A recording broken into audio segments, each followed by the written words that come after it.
सभी देखने वाले विद्यार्थियों और साथ में पढ़ रहे सभी शिक्षार्थियों को नमस्कार। स्टडी हब हिंदी चैनल पर आप सभी का हार्दिक स्वागत है। आज की हमारी ये विशेष चर्चा हिंदी साहित्य के एक ऐसे सूर्य पर केंद्रित है जिनकी लेखनी ने न केवल आजादी की लड़ाई में जोश भरा बल्कि मानवता के गहरे सवालों को भी छुआ। हम बात करने जा रहे हैं राष्ट्रकवि रामधारी सिंह दिनकर की। बिल्कुल, और आज हम उनके जीवन के हर पहलू को समझेंगे। मतलब बिहार की मिट्टी से निकलकर वो कैसे राष्ट्रकवि बने, उनकी प्रमुख रचनाओं का हमारे लिए क्या महत्व है। और ये चर्चा परीक्षा की दृष्टि से भी बहुत महत्वपूर्ण होने वाली है। निश्चित रूप से। तो चलिए सबसे पहले दिनकर जी का एक संक्षिप्त परिचय समझते हैं। उन्हें अक्सर आधुनिक हिंदी साहित्य का देदीप्यमान सूर्य कहा जाता है। जी, और उन्हें दो प्रमुख उपाधियां भी दी गई हैं, राष्ट्रकवि और युगचारण। उनका पूरा नाम था रामधारी सिंह दिनकर, और वो सिर्फ एक कवि नहीं थे बल्कि एक निबंधकार और एक स्वतंत्रता सेनानी के रूप में भी पहचाने जाते हैं। और यहाँ एक बहुत दिलचस्प बात है। बताइए। उनकी कविताओं में ओज यानी वीर रस और कोमलता यानी श्रृंगार रस का एक अद्भुत संगम मिलता है। हाँ, मतलब एक तरफ उनकी कलम में आग है तो दूसरी तरफ फूलों जैसी कोमलता भी। बिल्कुल, उनका जो मूल स्वभाव था वो विद्रोही और चिंतक का था।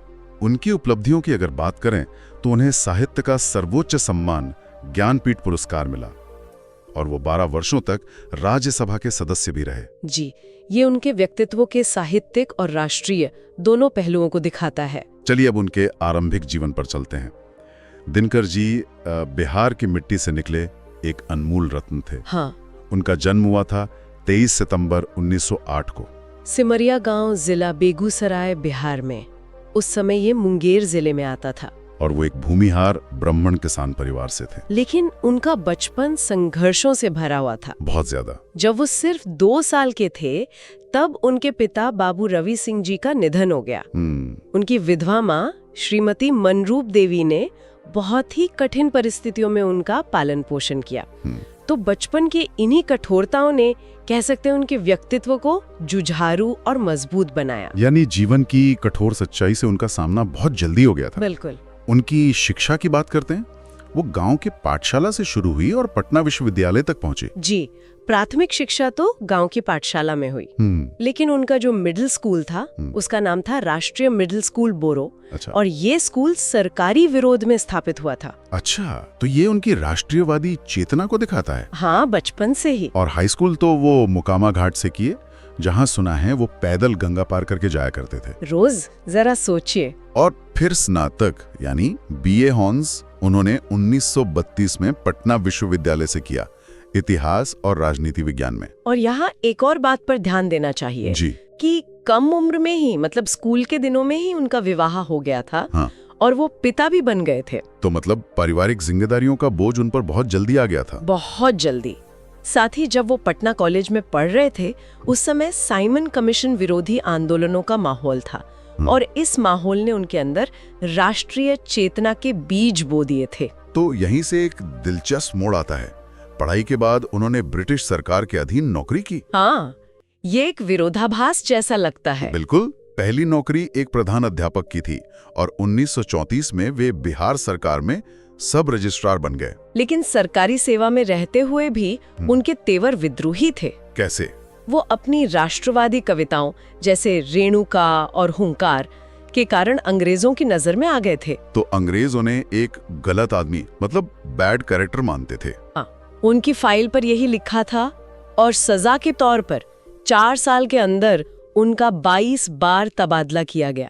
4 साल में 22 बार? जी, स्थानांतरण को एक हथियार की तरह इस्तेमाल किया गया, उन्हें परेशान करने के लिए। तो इससे सबसे बचने के लिए उन्होंने क्या किया? उन्होंने एक उपाय निकाला।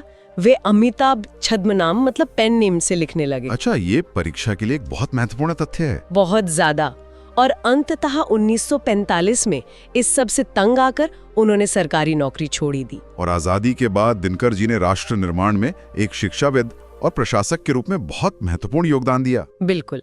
अब उनकी भूमिका बदल गई थी। 1947 में वो बिहार विश्वविद्यालय में हिंदी विभागाध्यक्ष एचओडी बने। फिर 1950 से 52 तक मुजफ्फरपुर के लंगट सिंह कॉलेज में भी पढ़ाया। और 1964 में तो वो भागलपुर विश्वविद्यालय के कुलपति, वाइस चांसलर भी बने। उनका अकादमिक कद इतना ऊंचा था कि 1965 में भारत सरकार ने उन्हें हिंदी के प्रचार प्रसार के लिए हिंदी सलाहकार के पद पर नियुक्त किया। और वो 1971 तक इस पद पर रहे।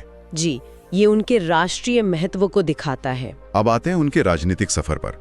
सांसद दिनकर 1952 में जब पहली संसद का गठन हुआ तब दिनकर जी को राज्यसभा सदस्य के रूप में मनोनीत किया गया। और वो एक बार नहीं, लगातार 3 बार, मतलब 1952 से 1964 तक कुल 12 वर्षों तक सांसद रहे। संसद में वो क्या थे, एक राजनेता? नहीं, संसद में वो जनता की आवाज थे। पंडित नेहरू से उनके बहुत अच्छे संबंध थे, लेकिन वो उनकी नीतियों के मुखर आलोचक भी थे। इसका कोई उदाहरण है? सबसे बड़ा उदाहरण है 1962 में चीन से युद्ध में हार के बाद। हाँ। उन्होंने भरी संसद में सरकार की तीखी आलोचना की। वो सत्ता के इतने करीब होकर भी आलोचना का साहस रखते थे। हिंदी के अपमान पर तो उन्होंने संसद में दहाड़ लगा दी थी। कमादर। चलिए अब उनकी प्रमुख साहित्य कृतियों पर आते हैं, जिन्हें आग और फूल भी कहा जाता है। जी। सबसे पहले रेणुका 1935 और हुंकार 1938। ये रचनाएं तो विद्रोह का शंखनाद है। बिल्कुल, रेणुका में अतीत का गौरव और वर्तमान की पीड़ा है, और हुंकार तो क्रांति की ललकार और ब्रिटिश विरोध का काव्य है। और शायद हुंकार ने ही दिनकर जी को विद्रोह का कवि के रूप में स्थापित किया था। हाँ, और उन्हें जन जन का कवि बना दिया। इसने उस समय के युवाओं में एक नया जोश भर दिया था। इसके बाद आती है कुरुक्षेत्र 1946 में। यह महाभारत के शांति पर्व पर आधारित एक विचारात्मक महाकाव्य है। जी, और इसका मूल प्रश्न है, क्या युद्ध अनिवार्य है? तो क्या निष्कर्ष निकलता है? निष्कर्ष ये है कि शांति का मार्ग ही सबसे अच्छा है, लेकिन अगर न्याय ना मिले तो युद्ध पाप नहीं, पुण्य है। मतलब अहिंसा को कायरता की आड़ नहीं बनना चाहिए। सही कहा। और इसकी महत्ता इसी बात से है कि कुरुक्षेत्र को आधुनिक युग की गीता भी कहा जाता है। वाह। अब बात करते हैं रश्मि रथी की, जो 1952 में आई। ये तो महाभारत के उपेक्षित पात्र कर्ण को नायक बनाकर रचा गया खंड काव्य है। जी, और ये जन्मना जाति व्यवस्था पर एक बहुत करारा प्रहार है। रश्मि रथी का अर्थ भी है सूर्य की किरणों के रथ वाला, यानी कर्ण। बिल्कुल, ये रचना युवाओं में आज भी सबसे ज्यादा लोकप्रिय है। इसकी प्रसिद्ध पंक्ति है, सौभाग्य न सब दिन सोता है, देखें आगे क्या होता है। जी, ये हमें याद दिलाती है कि कर्ण एक दानवीर और महान योद्धा थे, जिन्हें समाज के अन्याय का सामना करना पड़ा। तो हमने आग देख ली, विद्रोह देख लिया। अब बात करते हैं फूलों की। उर्वशी, जो 1961 में आई। हाँ, ये वीर रस से हटकर श्रृंगार की पराकाष्ठा है। ये एक गीति नाट्य है, मतलब एक पोएटिक प्ले। और इसका विषय भी बहुत अनूठा है, कामाध्यात्म। जी, मतलब काम, डिजायर, और अध्यात्म, स्पिरिचुअलिटी का संबंध। इसके पात्र हैं पुरुरवा, जो मानव हैं, और उर्वशी, जो अप्सरा हैं। और इसी महान कृति के लिए उन्हें 1972 में ज्ञानपीठ पुरस्कार मिला था। ये विरोधाभास देखने लायक है ना?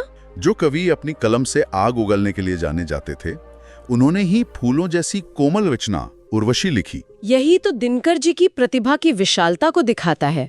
संस्कृति के 4 अध्याय। हाँ, ये बहुत जरूरी किताब है, और अक्सर छात्र दिनकर को सिर्फ उनकी कविताओं से जानते हैं, पर ये गद्य ग्रंथ उनके चिंतन की गहराई दिखाता है। तो ये संस्कृति के 4 अध्याय है क्या? देखिए, ये भारतीय संस्कृति के विकास का एक तरह से वैज्ञानिक विश्लेषण है। अच्छा।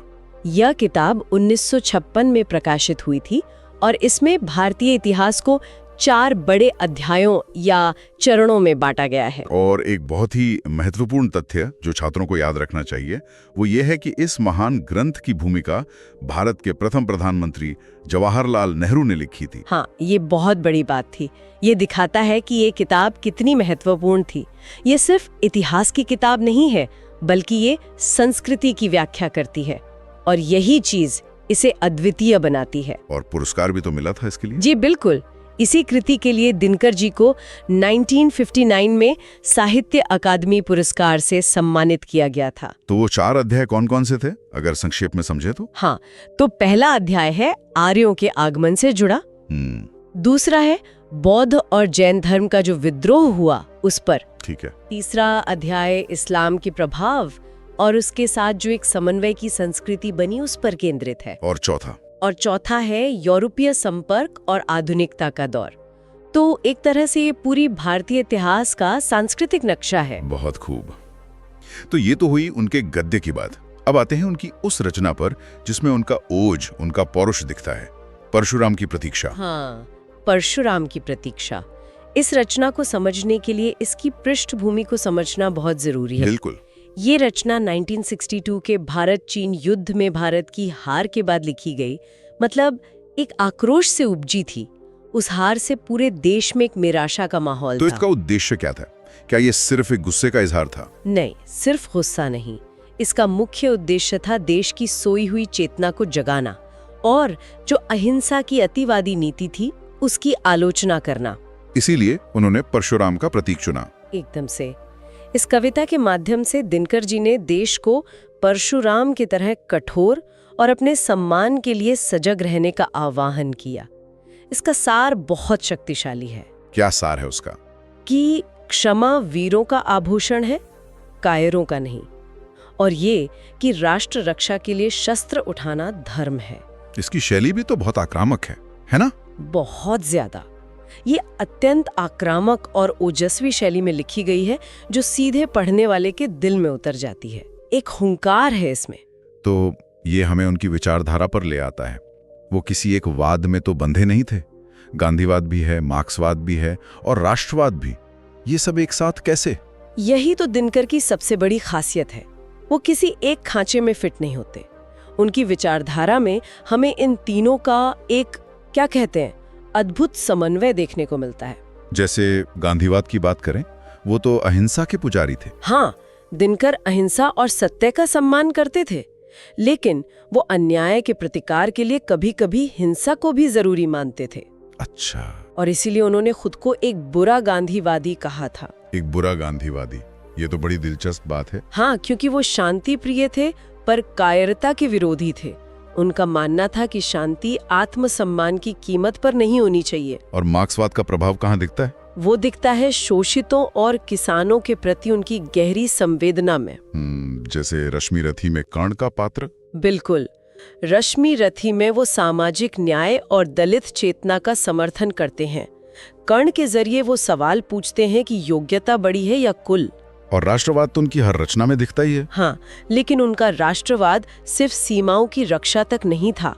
उनके लिए भारत की एकता और अखंडता सर्वोपरि थी। तो कुल मिलाकर उनका दृष्टिकोण प्रगतिशील और मानवतावादी था। कविता के अलावा, जैसे हमने शुरू में बात की, दिनकर जी निबंध और आलोचना में भी बहुत माहिर थे। हाँ, उनकी गद्य रचनाओं में भी विचारों का गहरा चिंतन मिलता है। जैसे अर्धनारीश्वर।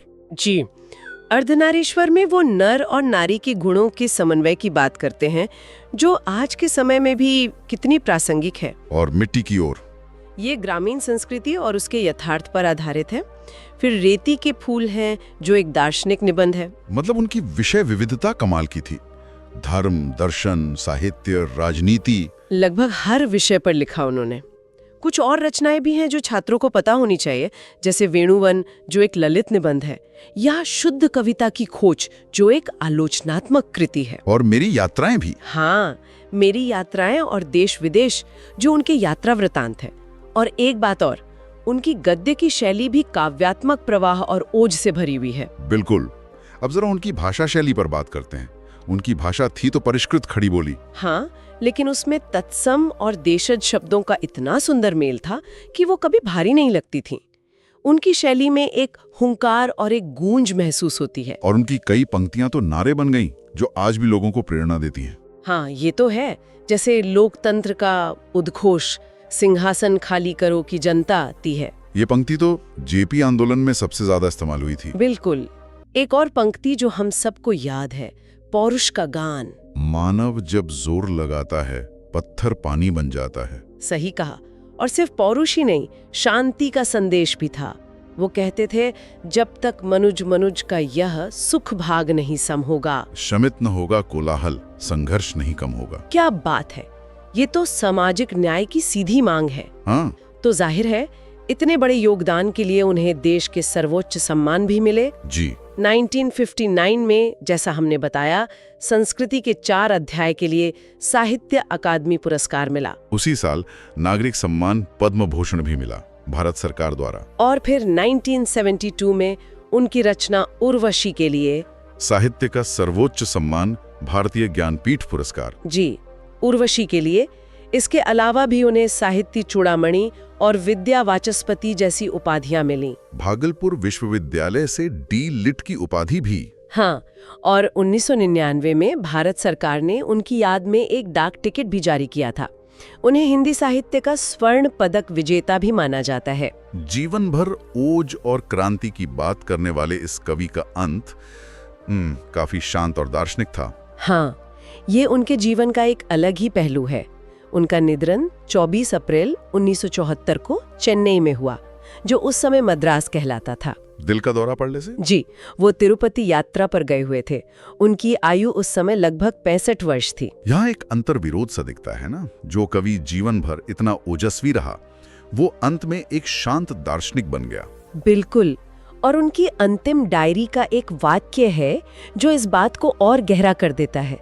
उन्होंने लिखा, सब कुछ पाकर भी इंसान इतना खाली खाली क्यों है? ये सवाल तो सब कुछ कह देता है। हाँ।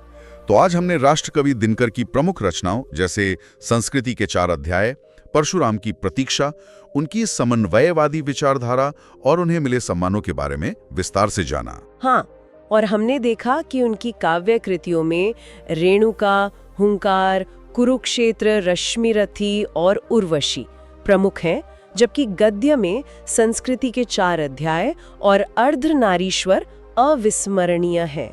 दिनकर जी का जीवन हमें अजेय रहने की प्रेरणा देता है। वो हमें सिखाते हैं कि अन्याय के विरुद्ध आवाज उठाना, राष्ट्र को सबसे ऊपर मानना और कायरता को त्याग कर शांति के मार्ग पर चलना ही मनुष्य का धर्म है। सही बात है। उनकी पंक्ति, मानव जब जोर लगाता है पत्थर पानी बन जाता है, हमेशा हम सबको प्रेरित करती रहेगी। अपनी पढ़ाई में निरंतरता बनाए रखें और आत्मविश्वास के साथ आगे बढ़ें। अगली कक्षा तक पढ़ते रहें और सीखते रहें। शुभकामनाएं। शुभकामनाएं।